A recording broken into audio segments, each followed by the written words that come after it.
Hi everyone, welcome to my channel and my next video. I hope you'll be interested in following my brand new little channel and subscribing. Hopefully hit that like button and leave a comment.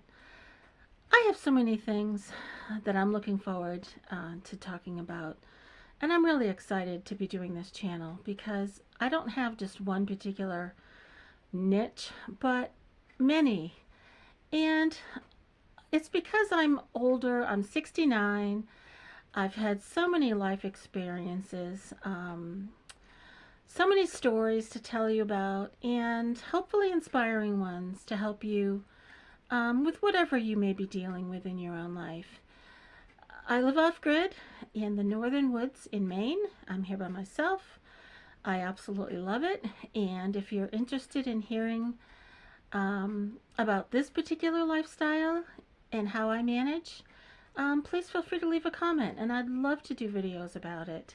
I chop my own firewood, I get my own water. I live right on the ocean with my own little tiny beach with two dogs, and it's just incredible up here. Yes, it's freezing cold in the winter, as it is today, and that's why I'm sitting by my fire. What better way to spend the winter than create YouTube videos next to my fire?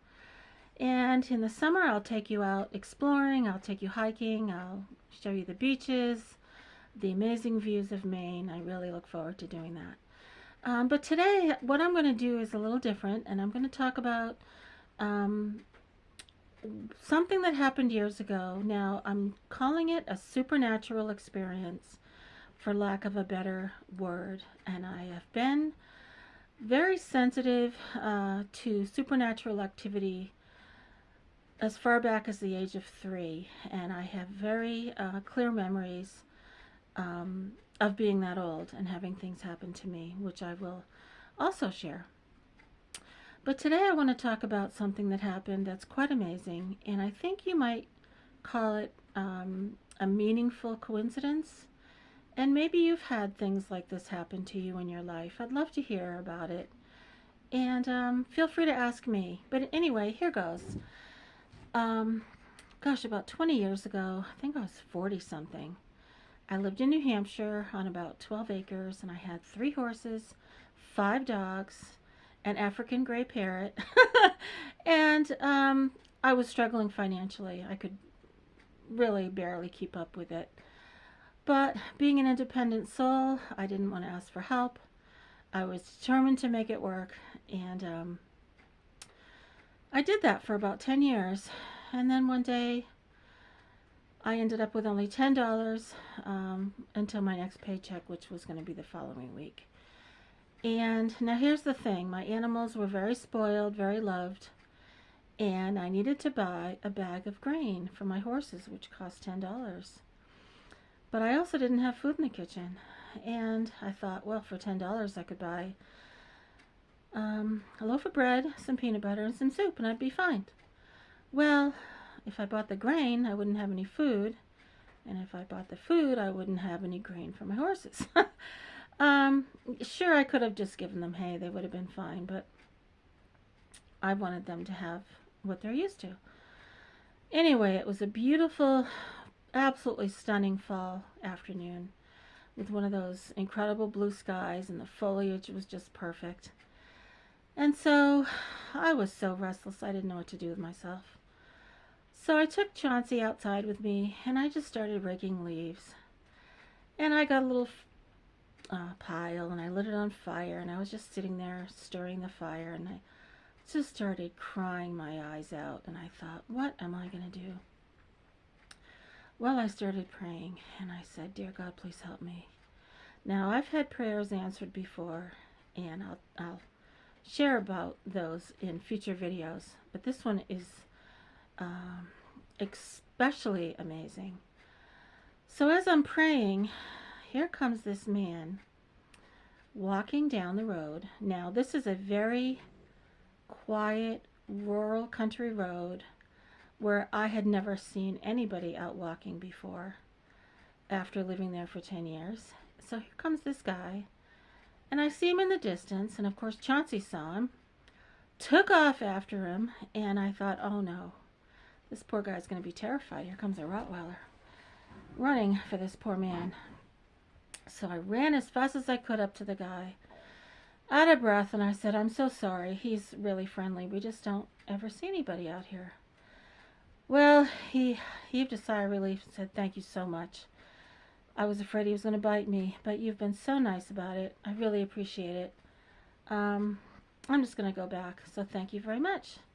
And he left, and I went back home and went back to my fire and started crying again. What am I going to do? What am I going to do? Please, God, help me. Not 5 minutes later, here comes a car coming down the road, which is also very strange to see cars. So this little tiny blue car stops in front of my driveway, and he pulls in, stops, and the same guy gets out.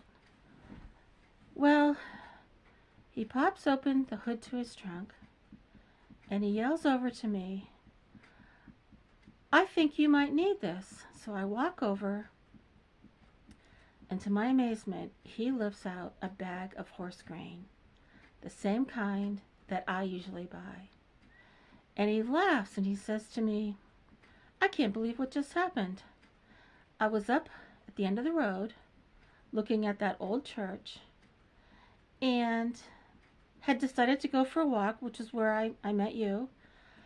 And then when I got in my car to drive away, this feed truck pulls out right in front of me, and this one bag of grain falls off the flatbed truck and lands in the street right in front of my car. So, since I'd noticed your horses, I thought you might need it. Well, I so much wanted to tell this man that I had been praying, but I was afraid he'd laugh at me. You know, not everybody believes in prayer. But I looked at the grain, and it was sweet feed, exactly the same kind that I needed. So I just thanked him, and he got in his car, and he left. I never saw that man again. And here's something even more amazing. I had never seen a delivery feed truck come by my house or any streets near where I lived. I didn't know there were any feed stores that delivered out that way. So I went back to my fire, and I had this most amazing sense that I had been heard. And I sat there and I just said, thank you, thank you, thank you, over and over again. Now, this is just one of many stories I have to tell you about. And I'm going to talk about each one of them. I want to upload 2 videos a week until I get through them all. There's probably about 25 in all. And they've happened throughout my life. There's times when I've had dreams, and days later, the exact same dream has happened with every single detail that I had seen in my dream. I've also had sudden flashes of things like a movie play in my mind that have happened that same day. I've had sudden, intense feelings of knowing things by touching objects, and that knowing has proven to be fact. I don't know why I'm this way. I just know that I am, and I have been since I was a very little girl. And I have memories at only 3 years old of knowing things that I'm going to share also. So I'm just really excited, and I think it's partly because I'm 69 that I'm finally telling all these stories. And of course, with the internet, now I can have a YouTube channel. So please let me know if you're interested in hearing any more, if you'd like to hear about my off-grid. I write very positive, inspiring, life lesson kind of stuff, stories. And I've been through a lot of trauma in my life. I've been involved in narcissistic, abusive relationships that have just been horrendous. And I can also talk about what that was like and what I learned from by having experienced that. So thank you for watching. Please feel free to subscribe, hit that like, and leave a comment. And I will be doing another video in a few days. Have a great day, everyone.